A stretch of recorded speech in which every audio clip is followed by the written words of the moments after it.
नमस्कार, मैं हूं विनोद महला। आप देख रहे हैं दा मुद्दा। आज कुरुक्षेत्र के केआर पैलेस में किसान मेला चला हुआ है।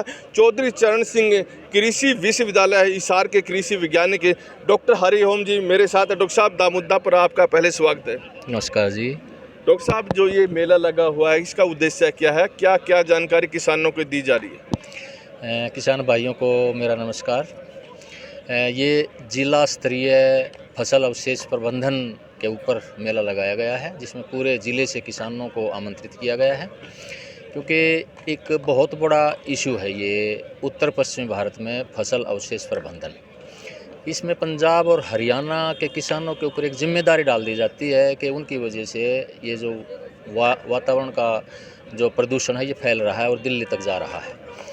मैं इसमें ये कहना चाहूँगा कि देखिए, अब हरियाणा के किसान कम से कम ऐसा नहीं कर रहे हैं, या कुछ किसानों के स्तर पे ऐसा हो रहा है तो ये डिज़ायरेबल नहीं है, और उनको ये समझ में आ चुका है कि फसल अवशेषों को अगर हम आग लगाएंगे तो उसका चारों तरफ से नुकसान ही नुकसान है। उससे ज़मीन की उर्वरा शक्ति तो कम होती ही होती है, उसके साथ ही जो जीवाणु हैं, केंचुए हैं और मित्र कीट हैं, वो सभी मर जाते हैं, और उसके बाद वातावरण में इसका जो प्रदूषण होता है वो भी बढ़ जाता है।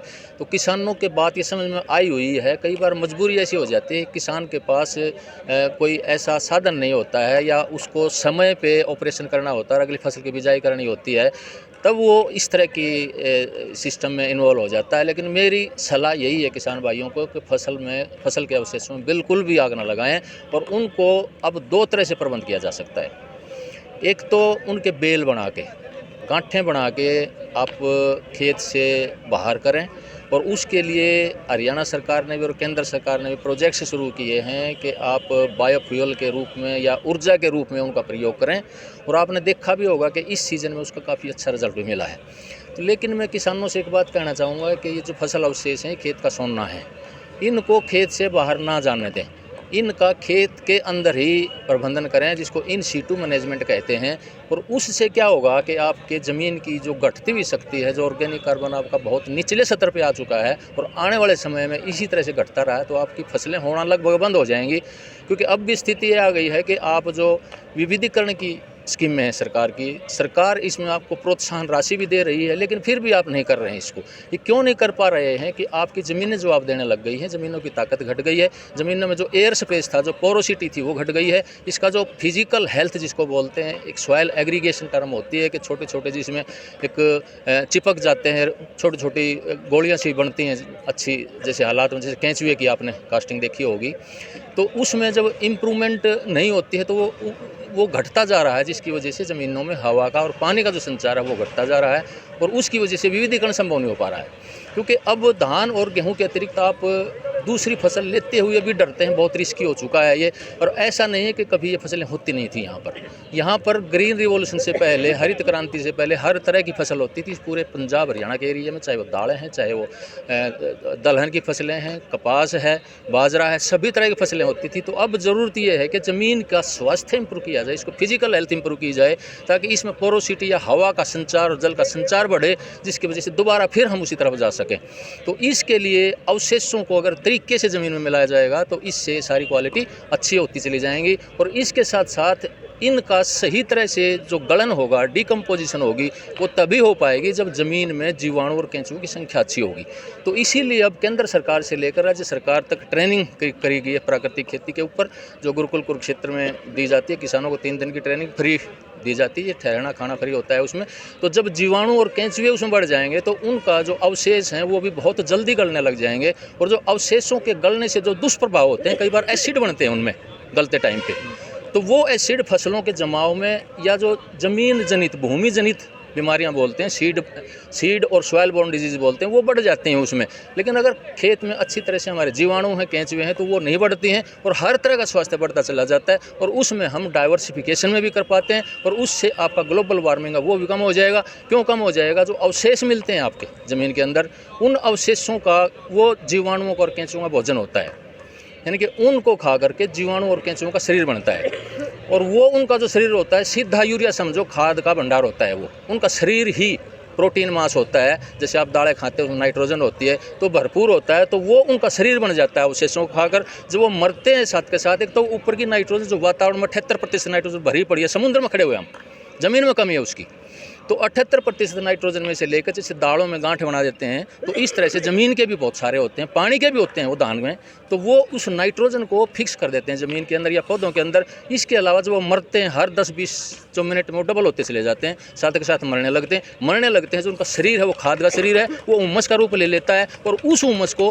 पौधे ले लेते हैं और फिर पौधों का शरीर बन जाता है। तो जो हमने अवशेष डाले थे उसमें जीवाणु केंचुआ शरीर बन जाता है, उससे हुमस बन जाता है, उससे पौधों का शरीर बन जाता है, वो पौधे के अवशेष वापस ज़मीन में आ जाते हैं। यानी कि जो ग्लोबल वार्मिंग पैदा करने वाली 3 गैसें थी हमारी, CO2, मीथेन और नाइट्रस ऑक्साइड, वो वातावरण में नहीं जा पाती हैं और वापस ज़मीन में ही आकर उसका सर्कल बन जाता है। इसको कार्बन सिक्वेस्ट्रेशन या नाइट्रोजन का एक साइकिल बन जाता है जो वहीं घूमता रहता है, जिससे ग्लोबल वार्मिंग भी कम होती है, इसके साथ साथ ज़मीन की ताकत भी बढ़ती है। और कार्बन क्रेडिट बोलते हैं इसको आजकल, कार्बन का क्रेडिट होता चला जाता है ज़मीन में, और उस कार्बन क्रेडिट का आजकल ट्रेडिंग भी हो रही है कि इंटरनेशनल मार्केट में उसकी बोली भी बोली जाती है। तो इस तरह की कंपनियां अब आ चुकी हैं जो आपको कार्बन क्रेडिट के पैसे भी देती हैं। तो फसल अवशेषों का इस तरह से प्राकृतिक खेती का सहारा लेकर के आप ज़मीन में मिलाएंगे तो उसके रिजल्ट तुरंत मिलने लग जाएंगे। तो सर, ये पराली का जब मामला है, अब ये राजनीतिक मुद्दा भी बना हुआ है। हरियाणा सरकार पीठ थपथपा रही है अपनी कि देखिए हमने इस बार पराली जलने नहीं दी, लेकिन अगर हम देखें जो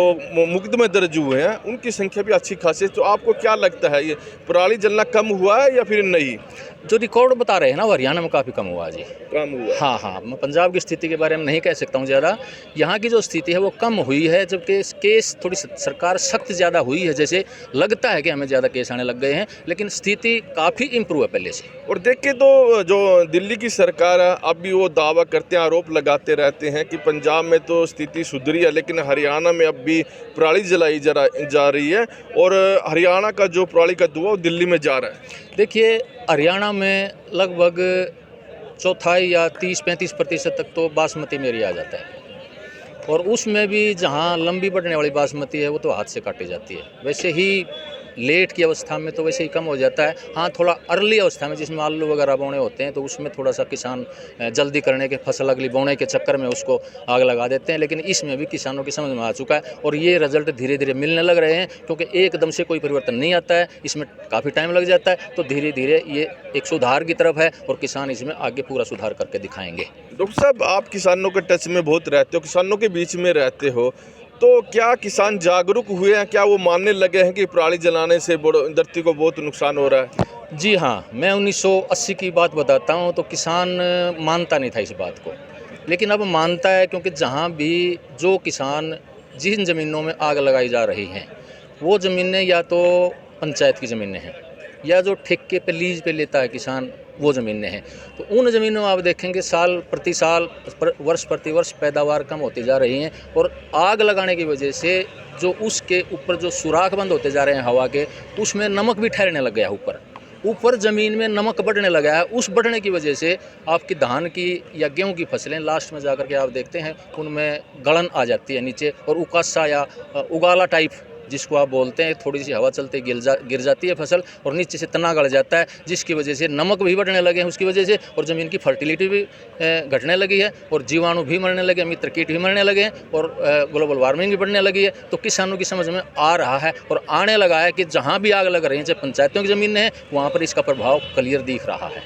ये थे हमारे साथ कृषि विशेषज्ञ डॉक्टर हरिओम जी। डॉक्टर हरिओम ने बताया कि पराली जलाने से ज़मीन को बहुत नुकसान होता है। हालांकि अब हरियाणा का किसान जागरूक हो गया है और हरियाणा का बड़ा तबका अब खेतों में जो पराली के अवशेष बच जाते हैं उसमें आग नहीं लगाता।